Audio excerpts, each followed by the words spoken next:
Raymond Craig Mosier. I was born in Elkhart General Hospital, but I've lived in Bristol and around that area all my life, except for 2 years in the military. Well, I had the name Pink when I was about 2 weeks old. I was walking, or my mother was pushing me down the sidewalk on Charles Street down there in Bristol, past Carlisle Wagner's funeral home, and he's on the end of my block. And Doc Wagner was one of my neighbors, and it was a cold April morning, and Mom had me in a carriage, and she had a cover over top of me. And Doc came out and he says, "Gee, Carolyn, I'd like to see a new kid on the block." And so Mom stopped and came over there, and Mom flipped the cover back, and he says, "Oh, my gosh, you got carrot red hair." Says, "Can't have red 1 and red 2, because my dad's nickname was Red. He says, "I'm going to nickname this one Pink." And my mother had a fit, but it stuck. I don't know anything different. I've been Pink all my life. Or Pinky, whatever you prefer, I don't care. Except in the Army. I didn't do it in the Army. That was my last name in the Army. You know. I was a tool and die apprentice when I went in, and I was a tool and die apprentice when I came out. They drafted me 2 years in, so I just picked up where I left off, and I worked for Mark Sill Manufacturing at the time. The things that I cherish about growing up in small town Bristol was the people. I mean, that's everything. It's the community and the people in it, and how we take care of each other, even in the worst of times, and even the worst of some individuals were a little bit cantankerous and hard to get to know sometimes. But when it came down to where the rubber met the road, the community stuck together. We had a volunteer fire department that was very, very prompt and loyal, and I mean, my dad was on that, and he'd have to get out in the middle of the night and you know, chase down fires. And the doctor's office in Bristol was open 24/7. You'd get hurt, I don't care when it was. Doc Horswell or Needballer would be there right now. The store managers, right after the war, there wasn't a lot of money in Bristol. Most people were trying to recover from a long war, the Second World War. And then, of course, we got thrown into Korea right after that. So money was a little bit tight. And so a lot of people didn't have any extra cash to run around here paying for different things. So most everybody ran tabs when I was a kid.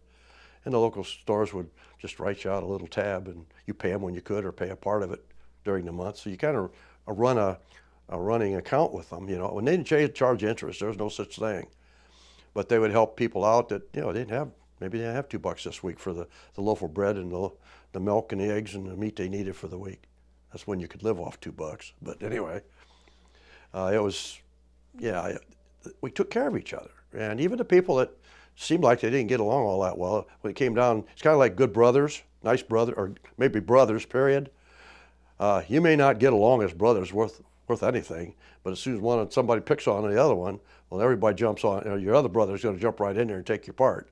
And that's kind of like the community. They stuck together when it was necessary. That's the thing I cherish about it. And they allowed us to be free.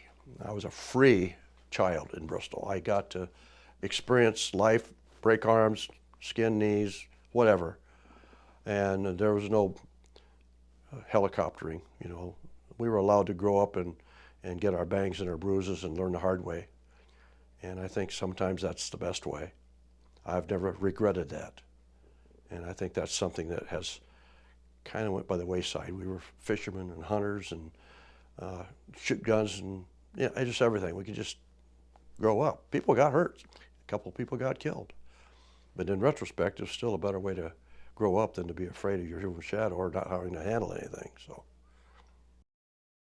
well, the people that I remember that had an influence on me in Bristol, well, almost all the men of my dad's age were, and older. I mean, there was a Tom Hilbish. I remember he owned the telephone company. He was a sweet old man, and he was always kind to the kids, and we always got a big kick out of Tom. He owned the telephone lines when I was a kid. I mean, it's his company. It wasn't a corporation. It was Tom Hilbish's telephone service. Someplace you go out in the country, he just kind of let the line drag on the ground between points because he had a pole to hang it on, or a telephone pole or something. But he was one of them. Cy Congdon and Claude King and Guy. I remember Gus King. That was Claude's oldest, that was his father. Gus was an old man when I was a kid, but I remember him. And Bill Mitchell, and oh, there's just so many. Just about every man in town had some influence on how you grew up. Because when I was a boy, if you were out running the street, I left my mom's house at 6 or 7 o'clock in the morning, and sometimes didn't get home until it got dusk. And the only time I knew it was time to come home was the pergola light would come on. And that was, hey, Raymond, it's time to come home. So we were out on the street or whatever we were doing, down at the river, whatever. We didn't have anybody overseeing us, you know. But I know that we didn't think it at the time, but everybody in town was overseeing us. And anybody in town could spank your little rear end for you if you needed it too. And there wasn't going to be any suit over it. You usually deserved it. So I think I got my pants dusted a couple times by a couple guys in town. So, but anybody was allowed to administer a little corporal punishment if needed. And so you always had a little bit of overseeing whether you thought you did or not. And I think that old adage about it takes a community to raise a child, I think it's true. Well, I've thought about that quite a bit. About the person that I would probably like to talk to the most. There's more than one, but the two that I would probably want to sit down and have a lot more conversation with than I did was my grandfather and my father. Grandfather was of a generation that he loved me dearly, and he always give me a hug, but they're kind of austere. Child was to be seen and not heard kind of generation. He grew up in the 1800s. You know, it's different way of looking at child rearing, and the relationship between child and father or grandfather was a separation. It wasn't like a buddies, like Wade and I, my son, we're buddies. Not just my father and my son. He's one of my best friends. Well, that was kind of a separate thing.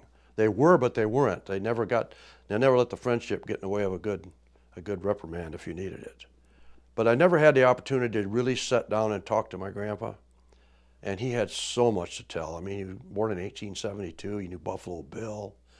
He lived through the Indian Wars and the Spanish-American War and the First World War and Civil War, or not the Civil War, but his father was a Civil War vet. And I'm sure there's lots of stories there that I never heard.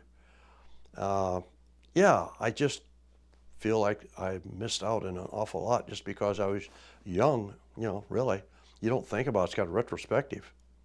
The older you get, the more you find out that there were things you would have really liked to have done that you didn't take the time or the energy to do it. And my dad was another one.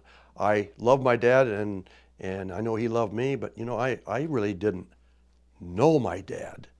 I mean, all the stuff I know about my dad came from his friends. People his own age would tell me stories about him. Some of the things he did. He was a colorful young man. He had a lot of fun. And the only things I've ever heard about him that was from his friends, not from him. So I didn't get a lot of personal information from my dad about what he did as a child. We had small businesses everywhere. People were invested in the community, and all the clubs and all the social work and all the charities, all the churches, everything was wrapped around that. We had a homecoming every year when I was a boy.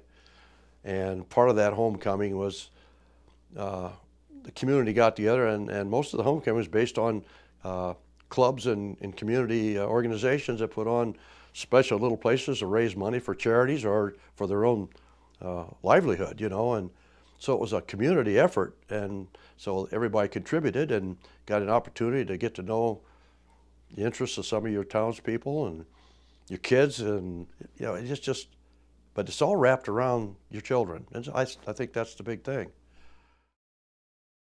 Oh yes, my father, when he had to shut the paper down, and it was all health reasons, he just flat couldn't do it anymore.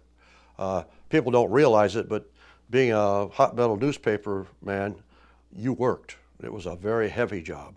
Everything you did was made out of lead, pretty much. So it took a lot of physical effort to compose and to shift those big things around and put them onto the presses and get the newspaper up there and run it off these great big pieces of paper that a ream of paper weighed about 250 pounds. So he had a lot of hard labor there. And of course the environment wasn't all that clean either. But Dad, it took a toll on his health after a while. He had a very bad back, and he had a very difficult time with many things. He had all kinds of physical things going on. But yes, I think he regretted it a lot. I think he regretted mostly that it was an era gone by, that he knew that it wasn't going to be sustainable because the newspaper industry had moved on. So the paper kind of died on its own because it wasn't modernized. He didn't go with the flow and try to upgrade and to offset a few other things that he could have kept it alive with. He lost interest, and but I think there was a big regret. One of them was probably his son didn't take it over, but I'm glad I didn't. But I was more mechanical. I was the mechanical end of the spectrum, and I wasn't really that interested because when I was a kid, I had to work there all the time, and you know how that goes. I think we have a lot to learn from our past, especially the older newspapers like the Bristol Banner. Uh, it's another one of those opportunities for you to know where you've been so you know where you're going. And I think it's a reminiscent thing, and also it can be a genealogical, I can't even say that word, or a history.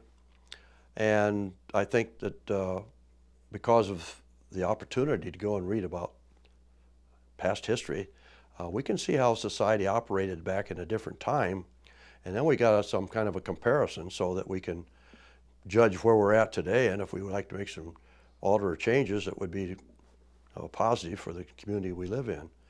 And I think that if people would take more time to be more interested in something like the Bristol Banner archives or any older newspaper archives, I think there's so much to be learned, especially interaction between individuals and even businesses and local communities and how they live together, and it was a lot closer.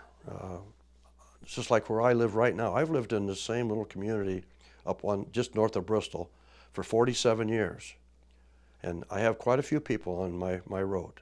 And out of those people that are on my road, I probably know 4 of them out of 47 years. I know who they are, but I don't know them. I just don't.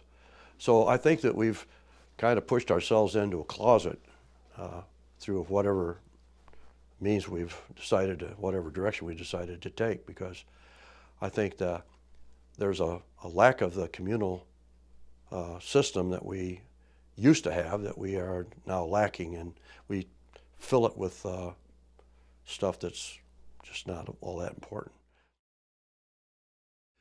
The Bristol Heritage Society, since I've been privileged to be a part of it, I think is a very important thing for our community. It gives people the opportunity to learn about the past history of the community they live in. Even if we don't have a main street now full of businesses, we did at one time. And the people that are still there and still living there, it's still their home. And there's a lot of history there that, you know, there's stores that are gone and places that are no longer exist. But if you have somebody that can narrate a history, you can visualize this in your head about how things were then and how they are now, and you can see the dichotomy, the difference, and maybe spur somebody to want to make a community out of it again, and maybe go into business and make a small town out of it again.